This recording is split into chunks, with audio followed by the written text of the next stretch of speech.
guys, it's Melanie. Welcome to my channel. Today I have my March book haul for you, so stay tuned.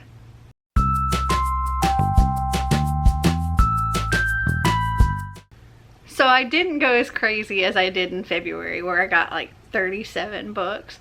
This month I've accumulated only 12, which is still a lot, but it's better, right? Okay, so only one of these books are books that I actually purchased.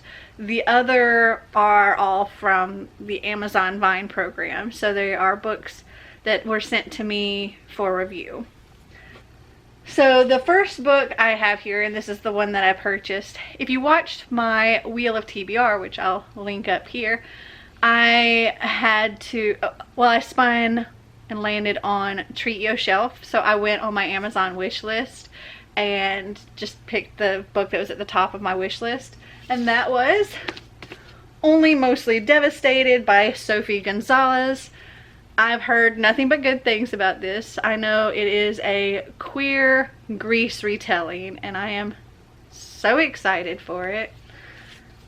And it literally just came in the mail today. So it came perfect timing for filming this. And this is actually shorter than I thought it would be. It's only like 200 and something pages. 278 pages. Which is a good thing, because if you watched my Wheel of TBR and if you watched my Owls, you know that I have an insane amount of books to read this month, or to read in April. So I'm glad this is short. Okay, now on to the other 11 books. 3 of these I think are already like finished copies, paperbacks, and the rest are ARCs. So the first one I have here is Downsizing, the 5-Step Method for Life Transitions Big and Small by Mia Daniel. And, well, before we moved into this house, the house we had was a much bigger house. And the house we had before that was a much smaller house than even this one. So we had the small house, we moved into a ridiculously big house, and it was very empty with all our stuff. And we accumulated so much more stuff to fill this big house. And then we're trying to sell that big house, and we're in like the in-between size now, but we have all the stuff for that big house and we need to work on having less stuff. And so when I saw this come up, I thought this would be a great tool to help with all of that. And yeah, it's just like making an action plan, things like that. I see that there's like worksheets in here and just kind of places to journal what your thoughts are and what you're going through, and I don't know, just I thought it would be handy to use, so I got that. These next 2 are actually cookbooks because we're, you know, eating healthier and all of that. So when some healthy choices that I could see us actually using came up, I picked them up. The first one is, and this is totally not because anybody has this condition, but because of the type of recipes that are in this. And it is the Rheumatoid Arthritis Healing Plan, a holistic guide and cookbook for inflammation relief. And this is by Caitlin Sampson. And I was told, you know, with all of the exercising and everything that I do, that it's really best to try to eat more anti-inflammatory type foods. And I was like, what? So when I saw this, I was like, okay, well, this helps with inflammation, so I thought I'd check it out. And then the next one is well, another cookbook, and that is Keto, a Woman's Guide and Cookbook, the groundbreaking program for effective fat burning, weight loss, and hormonal balance. And we're not necessarily doing a keto diet because I like bread. And I like things that are, you know, that would not fit into this keto diet. But I do know that keto is great. I've done keto in the past. My sister's doing keto and having great results with it. But keto recipes would typically fit into how we're eating anyway. So some of these recipes can be mixed in with our other stuff. Okay, so now on to all of the ARCs here. I've actually placed them in order by release date. So I think like the first two have already come out, maybe the first three. I think these are February, this is March, and then the rest are like May, June, and July. So the first one I have here is The Stars We Steal by Alexa Dawn, or Doan. And this says, engagement season is in the air, but 18-year-old Princess Leonie Leo Kohlberg, heir to a faded European spaceship, has more problems than figuring out what dress to wear. Her father and sister are on the brink of spending their last of their family fortune, and having no money means Leo can't afford to patent and sell her latest invention. With no other options, Leo now has one thing on her mind. Which lucky bachelor can save her family from financial ruin? But when Leo's childhood friend and first love, Elliot, returns as the captain of a successful whiskey ship, everything changes. Elliot was the one who got away, the boy Leo's family deemed to be unsuitable for marriage. Now he's the biggest catch of the season, and he seems determined to make Leo's life miserable. But old habits die hard, and as Leo navigates the glittering balls of the Vogue season, she finds herself falling for Elliot all over again in a game of love, lies, and past regrets. The Bachelorette goes to space in this gripping story about a young girl caught in a world of royal intrigue and romance. And I was totally sold on the Bachelorette in space, or just the Bachelorette part of it, because I really don't watch a lot of TV, but back in the day I do remember watching The Bachelor and The Bachelorette and really enjoying that show. And I find myself not having a whole lot of time for TV nowadays, so this is like my book version of it, but in space. So I thought this would be fun, and this came out February 4th. Next up we have King and the Dragonflies by Hixson Calendar. And I learned about this one from Kayla over at Books and Lala, and I thought it sounded interesting and would pick it up. And it's actually a rather short book. It's only 259 pages, and the text is also rather large. I think this is middle grade, and it's about a boy whose, I think, brother has died, but he doesn't believe his brother is really dead, that his brother has just been turned into a dragonfly, and he goes to this place at the swamp and feels like he can communicate with his brother via these dragonflies. That's all I really know about this, and I thought it sounded interesting. It also sounds like it's gonna be very moving. And this came out on February 4th as well. Okay, next up we have Most Likely by Sarah Watson.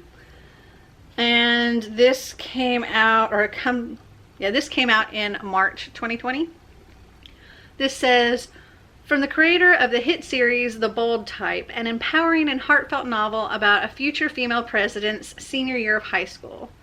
Ava, CJ, Jordan, and Martha, listed in alphabetical order out of fairness, have been friends since kindergarten. Now they're in their senior year, facing their biggest fears about growing up and growing apart. But there's more than just finals on the horizon. One of these girls is destined to become the President of the United States. The mystery, of course, is which girl gets the gig. Is it Ava, the picture-perfect artist who's secretly struggling with her identity? Or could it be CJ, the one who's got everything figured out, except how to fix her terrible SAT scores? Maybe it's Jordan, the group's resident journalist, who knows she's ready for more than their small Ohio suburb can offer. And don't overlook Martha, who will have to overcome all the obstacles that stand in the way of her dreams.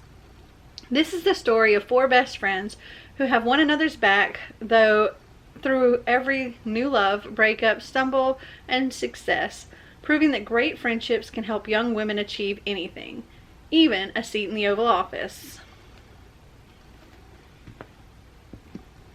Okay, and then the rest are ones that haven't come out yet. Though, I don't know when this video is going to actually post, so maybe some of them are already out. So the first one I have here is The Lion's Den. It comes in this little slip case here. So The Lion's Den by Catherine St. John. And this says, Belle likes to think herself immune to the dizzying effects of fabulous wealth. But when her best friend Summer invites her on a glamorous girls' getaway to the Mediterranean aboard her billionaire boyfriend's yacht, the only sensible answer is yes. Belle hopes the trip will be a much-needed break from her stalled acting career and uniquely humiliating waitressing job. But once aboard the luxurious Lion's Den, it becomes clear that all is not as it seems. The dream vacation quickly devolves into a nightmare as Belle and the handful of other girlfriends Summer has invited are treated more like prisoners than guests by their controlling host. And Belle comes to see Summer for what she truly is, a vicious gold digger who will stop at nothing to get what she wants. Belle soon realizes she's going to have to keep her wits about her and her own big secret close to her chest if she wants to make it off the yacht alive. And I thought it sounded really interesting. Sounds like it's going to be a fun read. I also really like this little slip here. It says, "This summer, Grand Central Publishing cordially invites you into The Lion's Den." Oh, and this comes out in May 2020. Next up we have The Book of Second Chances by Catherine Slee. And it says here, its pages will lead to a world of possibilities. And I totally picked this because of just the cover alone. I know it's going to be a bookish book, and I love me a bookish book. This says, 10 days, 3 countries, 1 chance to spread her wings and fly. And see, that's enough to sell me too. This says, Emily can't remember the last time she left her neighborhood or spoke to anybody besides her grandmother, beloved children's book author Katarina Robinson. After Katarina's death, Emily is at a complete loss until she gets a posthumous letter that will completely change her life. Katarina has revealed that there might be one last lost unpublished manuscript in her wildly popular series. Armed with her grandmother's secret diary and a trail of cryptic book dedications, Emily travels from London to Paris to Verona, retracing her grandmother's past and discovering more about her family and her own strength than she ever imagined possible. Catherine Slee's debut is a charming, uplifting novel about love and loss, hope and courage, and finding your way in the world, perfect for fans of Eleanor Ophelia is Completely Fine and The Keeper of Lost Things. And I think it's going to be so good. And this comes out May 5th. Next up we have Siri Who Am I by Sam Tashida. And this is about a girl who wakes up from a coma or something. Yes, emerging from a emerging from a coma with a head wound and amnesia. She can't remember her name until her Siri assistant reminds her, and she can't remember what happened to her or how she ended up there, and she literally goes by Siri and her Instagram and things like that, kind of trying to retrace her steps and figure out what happened to her. And I thought it sounded really, really cute. It kind of gave me have you ever watched the movie Hangover? It kind of gave me those vibes, but like adult rom-com kind of thing to it as well. It says, Memento reimagined for the social media era in this hilarious comedy about a young woman who uses her Instagram account to retrace her steps after she wakes up in a Los Angeles hospital with no memory of who she is or who she's claiming to be. But she's also like has a cool hairstyle, a Prada dress, Chanel lipstick, so she's like, I know I'm wealthy. And turns out she has a very wealthy boyfriend. But I thought this sounded super cute. And this comes out May 5th as well. Next we have Mother, Daughter, Widow, Wife by Robin Wasserman. And this says, from the author of Girls on Fire comes a psychologically riveting novel about a woman with no memory, the scientist invested in studying her, and the daughter who longs to understand. Who is Wendy Doe? The woman found on a Peter Pan bus to Philadelphia has no money, no ID, and no memory of who she is, where she's going, or from where she came. She's assigned a name and diagnosed by the state. Dissociative fugue, a temporary amnesia that could lift at any moment, or never at all. When Dr. Benjamin Strauss invites her to submit herself to an experimental observation at his Meadowlark Institute for Memory Research, she feels like she has no other choice. To Dr. Strauss, Wendy is a female body, subject to his investigation and control. To Strauss's ambitious student, Lizzie Epstein, she's an object of fascination, a mirror of Lizzie's own desires, and an invitation to wonder. Once a woman is untethered from all past and present obligations of womanhood, who is she allowed to become? To Alice, the daughter she left behind, Wendy Doe is an absence so present it threatens to tear Alice's world apart. Through her attempts to untangle the mystery of Wendy's identity, as well as Wendy's own struggle to construct a new self, Wasserman has created a jaw-dropping, multi-voice journey of discovery, reckoning, and reclamation. Searing, propulsive, and compassionate Mother, Daughter, Widow, Wife is an ambitious exploration of selfhood from an expert and enthralling storyteller. And this comes out in June 2020. And I thought this was going to be... I think this is going to be one of these really like gripping, moving books that you're like just glued to the page. That's what I'm imagining this is going to be. And then the last book I have here is Dear Emmy Blue by Leah Lewis. And this says, everyone loves Emmy Blue, so why is she all alone? Years ago, Emmy Blue released a balloon with her email address and a big secret into the sky. Now in her 20s, the one thing Emmy has been counting on is gone for good, and everything she planned is up in the air. It doesn't help that Emmy's job isn't lucrative, that her mother flickers in and out of her life, that no romantic prospects are in sight, and that even her landlady is giving her the cold shoulder. Worst of all, she's pretty sure she's lost her best friend. Emmy's dreams that life has something wonderful in store for her are beginning to float away. But what Emmy can't know is that those very dreams are about to change shape, and life may prove to be more fantastically unexpected than she ever could have hoped. And this comes out July 14th, 2020. And I also remember reading somewhere that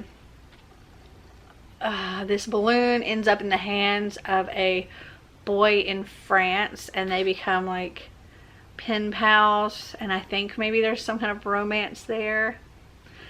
But yeah, it sounded interesting. It sounded like it was going to be a cute read, but maybe also an emotional read. So we'll see. And yeah, I'm looking forward to reading this as well. So I know that most of these books in this haul have not yet come out, but then again, depending on when this posts, they may have already come out. So have you read any of them, or are you looking forward to reading any of these books? Are they on your TBR now? Comment down below and let me know. Well, I hope you guys enjoyed this video. If you did, give me a big thumbs up. If you'd like to see more videos like this, click that subscribe button down below. And until next time, remember to always be completely you. Bye!